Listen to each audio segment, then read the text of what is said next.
महाराष्ट्र कर्नाटक सीमाप्रश्नी काल मुंबई विधान भवनात उच्चाधिकारी समितीची बैठक पार पडली।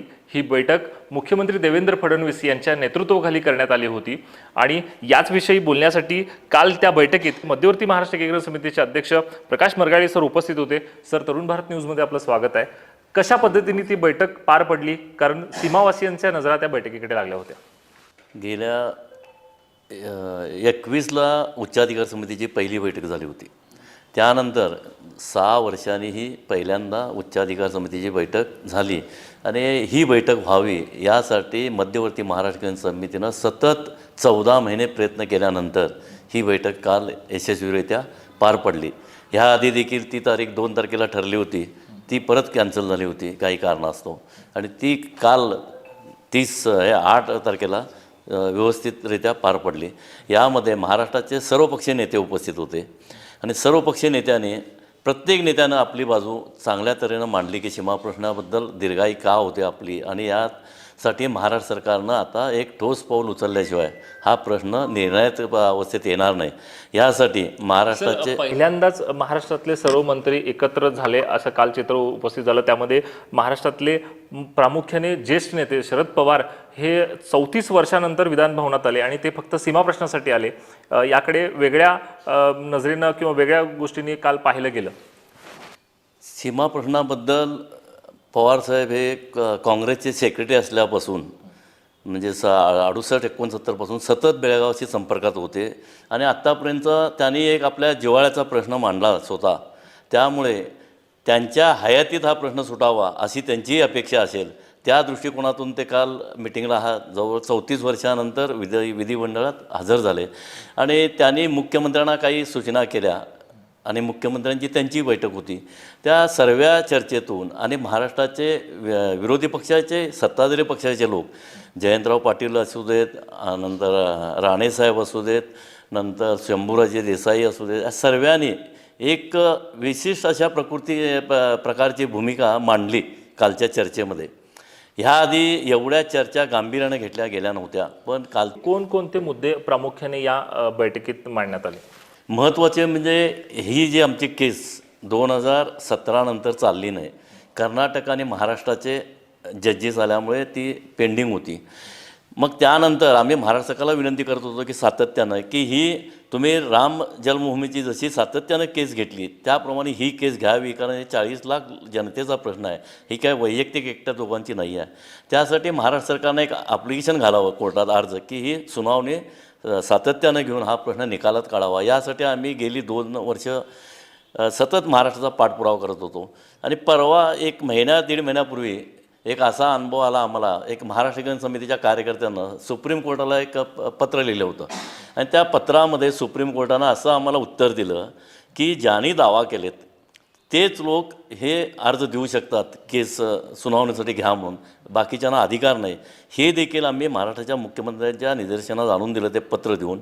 त्यावेळी असं ठरलं की त्या शिवाजीराव जाधव ॲडव्होकेट रेकॉर्ड आमचे होते की मग यावेळी महाराष्ट्र सरकारनं स्वतः अर्ज या ठिकाणी घालायचा सुनावणी लवकर घ्या म्हणून।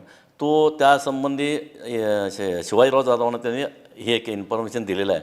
त्याचप्रमाणे परत मुख्यमंत्र्यांनी एक चांगली भूमिका घेतली की परत 3 सिनियर वकील त्या ठिकाणी नेमायचे आणि जे काय अडथळे असतील याच केस चालवण्यामध्ये ते त्यांनी निर्णय घेऊन शासनाला कळवावं आणि शासन त्याप्रमाणे आपली भूमिका मांडेल। याचसोबत केंद्रीय मंत्र्यांची तुमची भेट लावून देतो असं मुख्यमंत्र्यांनी काय सांगितलं? आम्ही विनंती केली की महाराष्ट्राचं सर्वपक्षीय शिष्टमंडळ जावं आणि पंतप्रधान आणि गृहमंत्र्यांना विनंती करावी की हा प्रश्न आसाम मेघालयमध्ये तुम्ही सोडवू शकता बाहेर, त्याप्रमाणे हा तुम्ही चर्चेनं बाहेर सोडवावा। त्याला आमची महाराष्ट्र समितीचा कुठलाही ना नाही आहे। जर चर्चेनं प्रश्न सुटत असेल तर तुम्ही बाहेर सोडावा की आसाम मेघालयचं सोडवलं आहे, नंतर पंजाब हरियाणाचा एक प्रश्न होता तोही सोडवला आहे। कालच तुम्ही नर्मदा पाणी तंटा तोही कोर्टातच होता, तोही महाराष्ट्र सरकारला सोडवलेला आहे यशस्वीरित्या।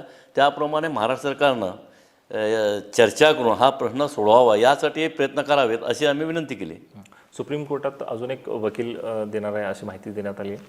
3 वकील परत सुप्रीम कोर्टात सिनियर वकील हरीश साळवे आहेतच आणि हरीश साळवेंनाच विनंती करायची ठरलेली आहे, पण ॲडिशनल परत 3 वकील द्यायचे ठरवलेले आहेत। आपण मगाशी बोलत असताना नारायण राणेंचा उल्लेख केला. नारायण राणेंनी कशी भूमिका सीमाप्रश्नासंदर्भात केली? नाही आणि पूर्वी नारायण राणे हे त्या ह्याच्यात होतेच कमिटीत, म्हणजे पंचसदस्यीय कमिटी होती. पूर्वी 5 जणांची ही कमिटी होती निर्णय घेण्यासाठी. त्याच कमिटीत ते होते आणि ते मुख्यमंत्री झाल्यानंतरही त्यांनी भूमिका मांडली होती. त्यांनी काल आपली भूमिका स्पष्टपणे मांडली की महाराष्ट्र सरकारनं ह्याच्यात आता दीर्घाई करू नये. यामध्ये आम्ही सर्वपक्षीय लोक आपल्या सरकारबरोबर आहोत.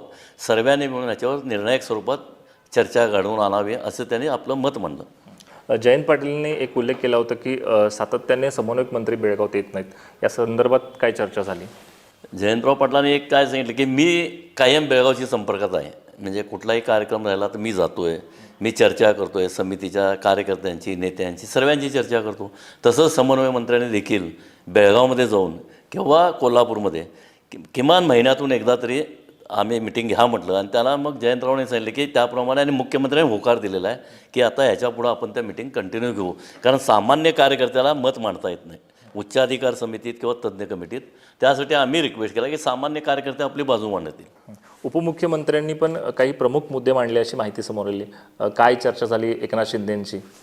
एकनाथ शिंदेंच्याकडे जी चर्चा झाली, आम्ही सुरुवातीच्या काळापासून सर्व आमचे 14 मुद्दे दिले होते वेगवेगळे, म्हणजे कोर्टाची केस संदर्भात, इतर गोष्टी, नंतर जो भाषिक अल्पसंख्याक आयोगाचा अहवाल आहे त्या अहवालावर आम्ही आत्तापर्यंत प्रत्येक खासदार, पक्षाचे प्रमुख यांना पत्र लिहून कळवलेलं होतं. आणि आम्ही 40 अहवालांचे प्रत्येक पेजवर जिथं या प्रश्नाचा उल्लेख आहे आमच्या बेळगावचा ते पेज असं आम्ही त्यांना प्रत्येकाला पाठवलेलं आहे खासदारांना. तरी देखील आपले खासदार हे हा विषय मांडत नाहीत. तेव्हा या पार्लमेंटच्या अधिवेशनामध्ये पावसाळी हा विषय घ्यावा अशी आम्ही विनंती मुख्यमंत्र्यांना केली आणि ती मुख्यमंत्र्यांनी मान्य करून आपण खासदारांच्या बैठकीत हा विषय मांडतो असं सांगितलं. मग येणाऱ्या काळात खासदारांची बैठक या संदर्भात लावण्यात येईल असं काय आश्वासन मिळालं? नाही, संसदेचं कुठलंही अधिवेशन होण्याच्या आधी महाराष्ट्र सरकार एक खासदारांची बैठक बोलवते की महाराष्ट्राचे प्रश्न मांडण्यासाठी. हा विषय गेली 10 वर्ष झालेला नाही. पूर्वी समितीला बोलवत होते खासदारांच्या बैठकीत आणि सीमा भागातले प्रश्न विचारत होते आणि ते मग पार्लमेंटात चर्चा करत होते. त्याच स्वरूपाची आम्ही विनंती केली की फक्त हा भाषिक अल्पसंख्याक आयोगाच्या अहवालावर चर्चा करू शकणार एक पार्लमेंट आणि राष्ट्रपती, दुसऱ्यांना अधिकार नाहीत, त्या आयोगाला नाहीत. यासाठी आम्ही त्यांचा पाठपुरावा करावाची विनंती केली, पण ती तात्काळ मुख्यमंत्र्यांनी मान्यता दिली. नक्कीच सर. मग इतक्या वर्षांनी महाराष्ट्राचे बडे नेते काल त्या बैठकीला उपस्थित होते, त्यामुळे तुम्ही समाधानी आहात कालच्या बैठकीत? आता बऱ्याच दिवसानंतर म्हणजे 2021ला बैठक झाली उच्चाधिकार समितीची. त्यावेळी मुख्यमंत्री एकनाथ शिंदे होते आणि त्या आधीची बैठक उद्धव ठाकरे मुख्यमंत्री असताना झाली होती. पण कालची बैठकीत जे काय झालं ते समाधानकारक झालेलं आहे, कारण प्रत्येक मंत्र्याला म्हणजे विरोधी पक्षाच्या आणि सत्ता आहे की हा आता प्रश्न आपण घाईनं सोडवला पाहिजेत. या संदर्भात प्रत्येकाची भूमिका चांगली होती. आम्ही परवा कोल्हापूरचं उदाहरण देखील सांगितलं की आम्हाला म्हणजे इथं अटक केलं गेलं. आम्ही त्यांच्या ह्याच्यात म्हणजे काल चर्चेतून आलं की एका आमदाराने, या जवळच्याच आमदाराने बाजू मांडली. त्यावेळी त्यांना असं सांगितलं गेलं म्हणे की अमित शहावर शाई मारणार आहेत, आणखीन घोषणा देऊन गोंधळ घालणार आहेत. आम्ही म्हटलं असा कुठलाही आमचं हे नव्हतं. आम्ही रीतसर कोल्हापूरला पत्र दिलं होतं की आम्हाला परमिशन द्या म्हणून.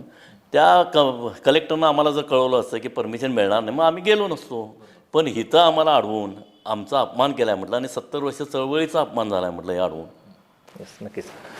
तर प्रकाश मार्गाळे सरांनी सांगितलं की राम जन्मभूमीचा जसा मुद्दा मांडला आणि तो केंद्र सरकारने तडीस नेला, तो मुद्दा जसा तडीस नेला तसाच सीमा प्रश्नाचा मुद्दा तडीस न्या आणि लवकरात लवकर सीमा प्रश्न सोडवा असं प्रकाश मार्गाळे सरांनी काल ठामपणाने महाराष्ट्राच्या मुख्यमंत्री आणि सर्व उच्चस्तरीय बैठकीत आपला मुद्दा मांडलेला आहे. माझे सहकारी निलेश मोरेसह मी विजय निंबाळकर, तरुण भारत न्यूज, बेळगाव.